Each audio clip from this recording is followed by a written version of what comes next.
Well, welcome. So today, Lauren and Christine and I are going to be talking about Sun transits 22 and 36. And we're going to be exploring around and seeing what we can learn, what arises, and what we can play with over the next two periods of 5.5 days. One thing that's come up in our conversations is there's a piece of information that Christine would like to share with us that might help us understand a little bit better what happened in this last transit and make it help us understand maybe why we went through some turmoil. And then we'll get talking about the gates. So, All Chris, right. Cool. Thanks, Lois. Yeah. So one of the things that it just occurred to me, it's always been true. It's just I hadn't really thought about it in this sun transit thing, is that as the sun is transiting around the mandala, and that's what we've been tracking here, in human design, we also track the Earth gate, which is the sun's polarity. It's the sun's opposite, right? And so in gate 37, which we covered a couple weeks back, that gate is and was its Earth gate, its polarity is gate 40. And gate 37 and gate 40 in the human design body graph come together and form a channel, and they form an emotional channel. And I don't know about anybody else, but gate 37, that transit was particularly emotional for me. And it's about relationships and community. And so the polarity of 37, 37 being the gate of friendship, and gate 40 being the gate of aloneness, right? Like in those words, you can hear that polarity, right? And so our beingness is in between the polarities of each of these locations every time we're in a new gate. And so I just think it's useful to recognize, I don't know how much we'll pay attention to this as we move forward. And it isn't in our transit calendar, but it is a true aspect of what's going on for us every time the sun moves its position in the sky. Just so sometimes knowing that sometimes these polarities actually come together and make a channel, which actually creates a bunch of energy that we may not otherwise have in our design and could actually really be activating for us. Oh, you're you muted. Could you tell I was talking with my hands? Um, Help me understand this channel just a little bit more. So these two line up and there's an energy flow between them.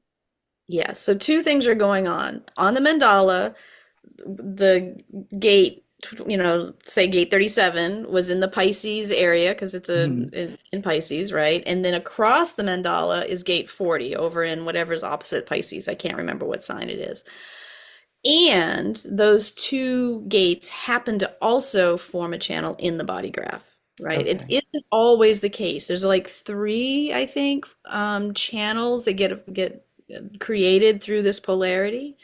But even without the channel, the polarity will always exist. And so it may just be something that I will try to note more regularly in these transits, just because, you know, one of the things that's really coming forward for me in human design right now is this whole idea of dilemma, right? We are filled with dilemmas. Our designs are filled with dilemmas. And by dilemmas, we sometimes they're polarities, right? Mhm. Sometimes they're truly just opposites.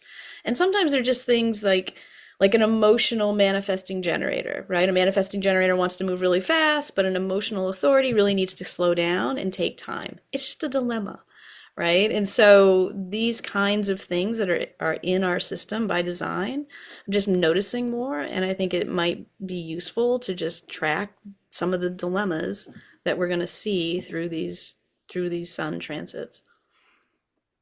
And then knowing that if you're in a situation like that, where there's these different energetic pulls that are creating actually more energy from the sound of it, is if we're really aware that that's actually happening, and we may start to notice in our own systems Yes. that that would give us more tools to work with.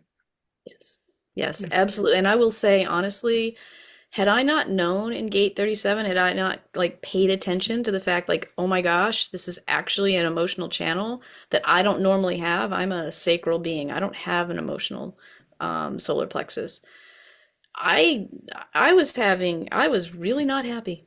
And it was really helpful for me to know that very likely a bunch of that energy was stuff that was going to go away in a few days. And it did. Like, I don't feel that way at all right now. Yeah. Okay. Okay.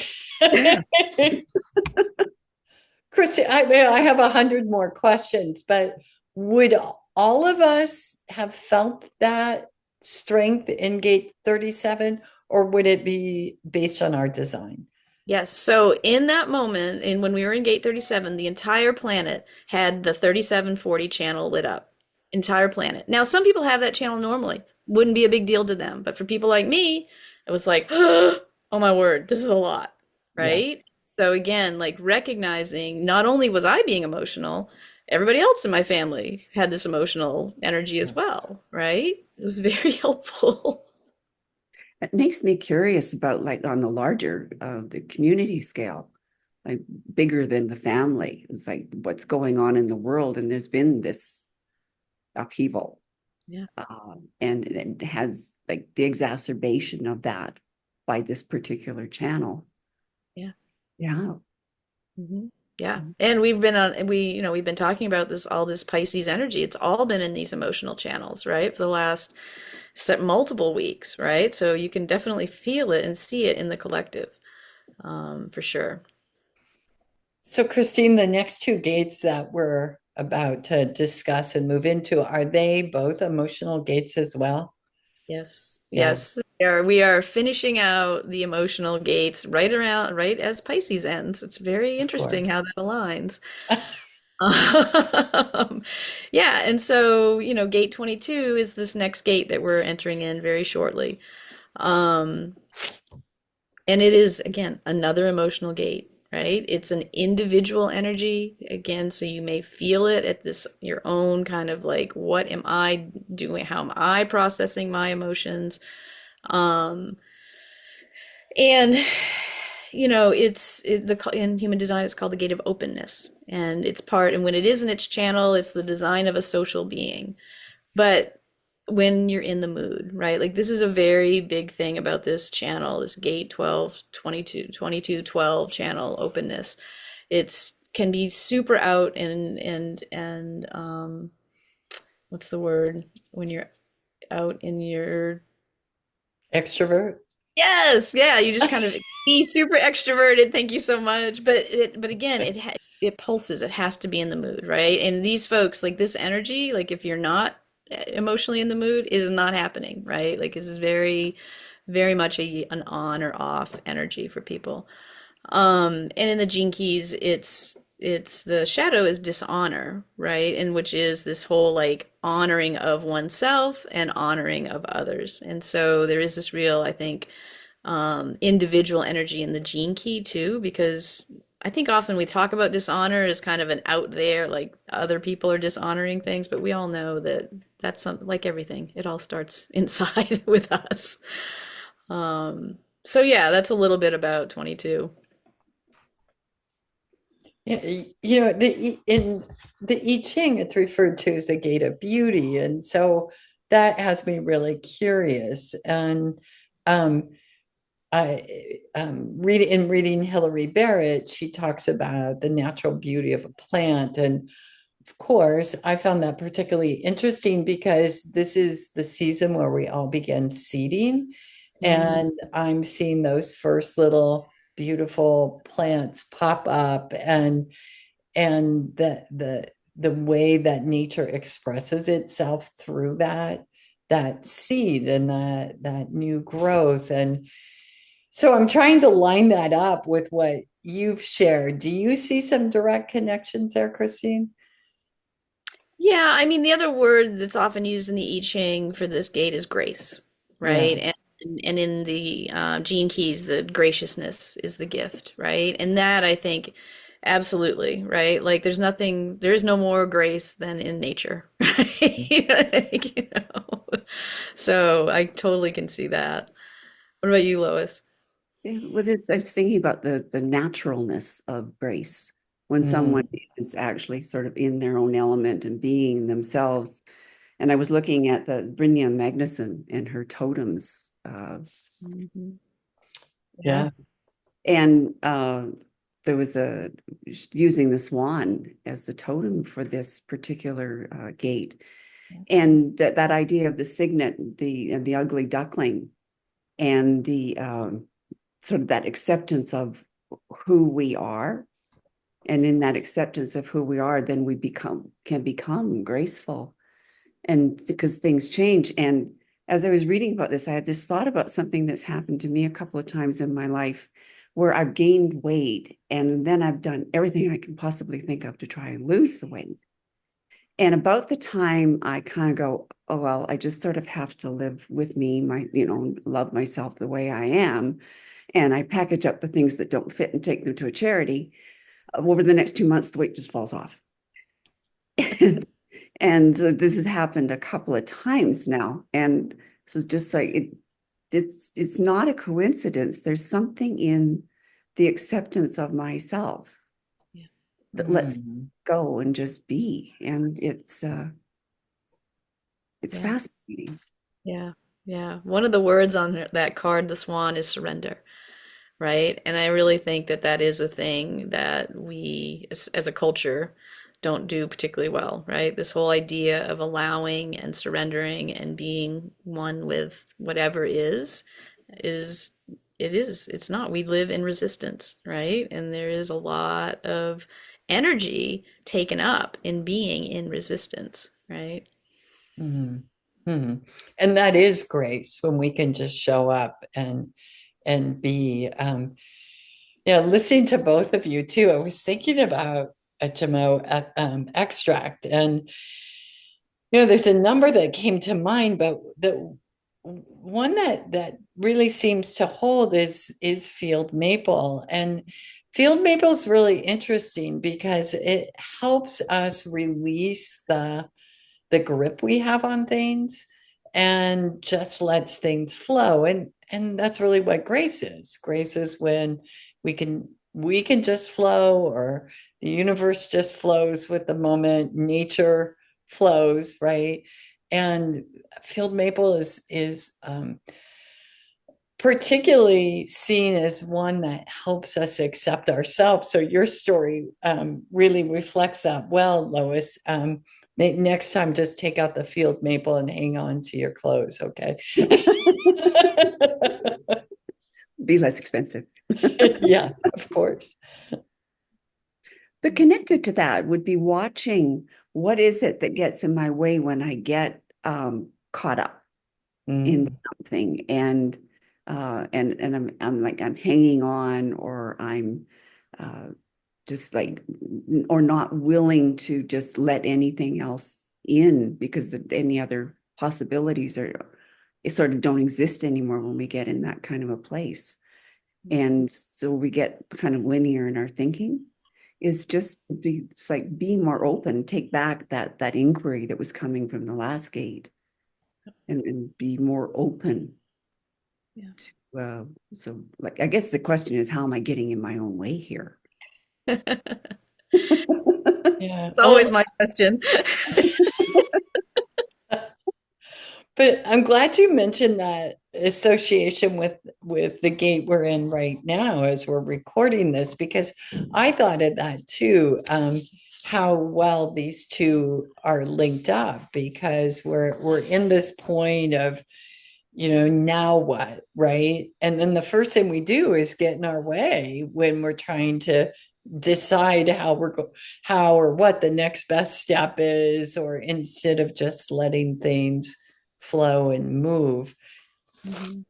Yeah, well, right now we're in a head gate, right? We're in an ajna gate, right? And so we're thinking about how to do something, right? And then when we step into 22, we'll be Mm, back in our emotional body, right? Where we can actually listen to our real wisdom, right? After all of the churning in our not self mind, which is what we're all, conditioned to do. And also, like, too, this is the end of a cycle, right? Like, it's in human design, it's we're moving from 1/8 of the wheel into a new eighth of the wheel. But in astrology, we're starting we're working into an Aries, gate, which is the beginning of the year in astrology, right? So this like idea about surrendering and flow and understanding and closing down a cycle is kind of also what's going on, I think, in this energy right now. um and whether we surrender or not, it's happening, right? The new stuff is coming in one way or the other. Thinking of connections between gates, and I guess is a bit of a segue into the next one, is sort of looking at 22 and 36 and seeing that there's this caring about other people. That what Richard Rudd refers to the gift as the milk of human kindness in 22. And then when you're looking at 36, there's this like, how am I showing up in the world? So, Yeah. Yeah, absolutely. I mean, in the Gene Keys, we're moving from this graciousness gift into humanity, right? Like into being what it means to be a human, right? Like in the best possible way. That's the gift, right? Even though we live currently in a reality where there's so much inhumanity, right? Like this is part of, I think, what we're all in reaction to on the planet right now. I think, we've seen enough inhumanity, right? We're at the point where we're like, okay, we've seen that. We know what that gets us. We know where that goes, and it isn't making anybody happy. So now it's time to think about, but again, we're still living in those old stories though, right? We don't know how to get to humanity again, right? And so there's so much upset of, upheaval. It's like, can we ever get there? And I think that's what's really lovely about some of this information is, yes, of course we can. Humanity has gone through these cycles over and over and over again, right? yeah. But in this being human, and I remember reading something years and years ago when the fellow was talking about moving from being a human doing to a human being. Yeah. And where we're not so caught up in the what do we do and what's my role in the world as how do I be the best person I can in the world. Yeah, which comes out of grace, Right. having consideration. Right. Yeah. And gate 36 is called the gate of crisis, which everybody, when they hear that, they're like, but in reality, what it really is, it's like, if this is the thing that needs to happen to make you move, right? You want new experiences, you want to, change up how things are working for you. This is a very experiential gate, this emotional energy to try new things, right? And sometimes those new things are crises, right? We all know there are times where we won't do anything until a crisis shows up. And I think that we can definitely say that that's what's going on as a collective, right? Like we've known for decades and decades and decades that how we were living on the planet wasn't going to work, but we kept right at it, right? And now we're at a real crunch point where we're like, oh yeah, this isn't really going to work anymore. And this is kind of like the rock bottom thing, right? This is our crisis, right? We've got to stop. We've got to end this cycle. It's going to take a crisis to make it happen. And then we'll start a new one, right? We'll be like, okay, cool. And again, the gift is humanity, right? We come back into our humanity. And once we can do even just a little bit of that, everything changes, right? Like I think this is what's so upsetting to so many people on the planet right now is that we're so deeply in this inhumanity that we can't see out of it. We don't have any imagination anymore for how humans might actually be kind to one another without scraping and grabbing and digging for everything they can possibly get. But of course we can, right? And of course we do all the time. It's just, we've just been so heavily conditioned in this idea that we're, in this fight to the death over resources. you know? I'm looking again back to Hillary because she asked a question with this hexagram 36, which it translates as brightness hidden. And I love this question she asked: when no one is looking, who are you? And I think that's such a beautiful thing to ponder, and it would be just a great practice, I think, during that gate. And I'll practice it myself in my little calendar where I notice just checking in each day. Who am I today? Right? I'm here all alone in the quiet. Who am I? Yeah. And as we we have to see that we have to see humanity in ourselves first before we can see it in others. And maybe that's part of what that gate is about, is us seeing it in ourselves first. Yeah. And then Absolutely. allowing for the ripple effect that happens is when we start treating ourselves well, Yeah. we start to do that with other people as well. Yeah. Right. Yeah. Yeah.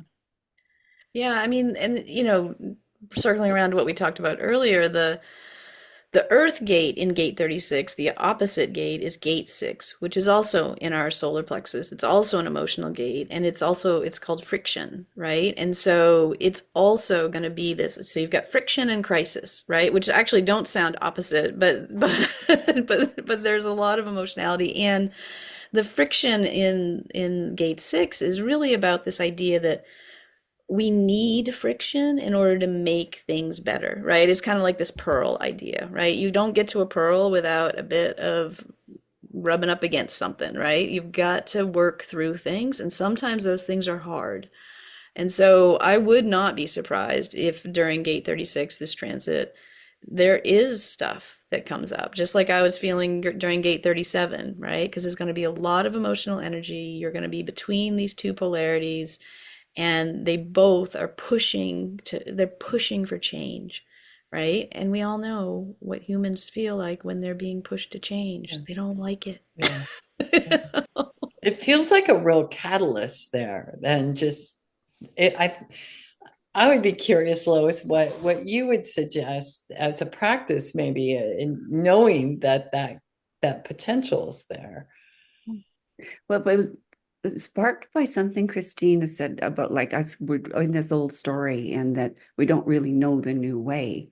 So there's something emerging, and that being open to what's emerging, but having a beginner's mind about what are the things that we try to do, and not expecting ourselves to get it right, but say, well, I'm going to try this and see what happens. And we take what works and we do more of it. But there's so much, like even with what we're doing in the coherence lab, about trying to work together in small groups to help individuals. And so we've had to have beginner's mind in that. So just in our relationships with family and friends, or even with, in our own communities, is just try some new little things and see what happens. And if they're flop, and try something different. Yeah, yeah. Yeah, and I would say also, I agree with that. I would also say just, you know, give yourself the time, I'm not the time, it doesn't take long.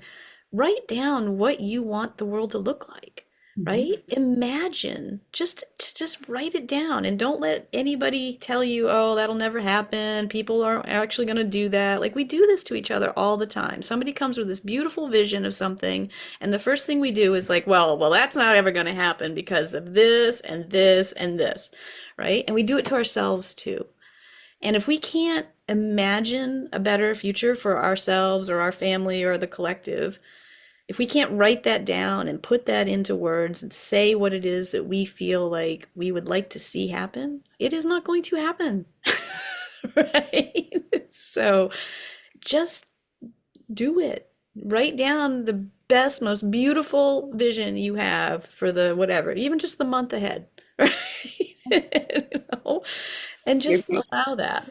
yeah, you're making me think about like the power that science fiction has had in our world, and all of like things that they were written in the 40s or the 50s, and everybody thought it was crazy, and now we're living them. And so, so it's like it's never too crazy to Mhm. put out there as an idea, because who knows? Right. Yeah. Yeah. Is there a Gemo that would Yeah, yeah. I actually Dog Rose, and I'll tell you why. I think this is going to be a week we're going to feel really fragile and vulnerable. And um, I think having that supportive Dog Rose, and the nice thing about Dog Rose is it acts very quickly, and it doesn't take very many doses to feel bolstered up. And when you think of it, even it's like the first line of defense you would take in a acute cold, flu, or virus. So we're coming. It's an acute time. This gate it is, and we've got this friction. And rather than clinging to others, which might be our habitual pattern, I think using some practices or taking a little Dog Rose might help you feel your own strength in this, and your ability to see your way through it. Yeah. Yeah. And I also just want to give everybody a little bit of bright too, because right after gate 36 is gate 25. And gate 25 is the channel of universal love. It sits in our identity center. It's beautiful. It's very initiating.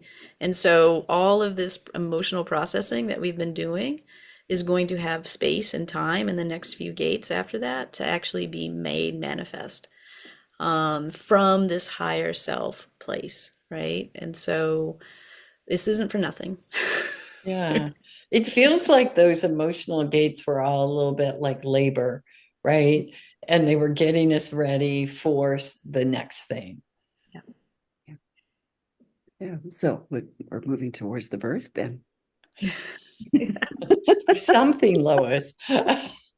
So I guess that, I mean, now we've got some ideas and tools to buckle up for the next couple of weeks. Mhm. And it will be the spring equinox, right? In the northern hemisphere, right? And so it will actually coincide directly with that energy. I don't know. I mean, when I lived in the north, I would totally get spring fever every year, right? Like I couldn't wait to get outside and make something happen. So I think there's real reason for that. I think Lauren and I can attest to that right now. Yes. Yes. Wow. Oh, thank you. Boy, that was a pretty full conversation today. Lots of ideas. So we will hope we will see you next time. Thanks.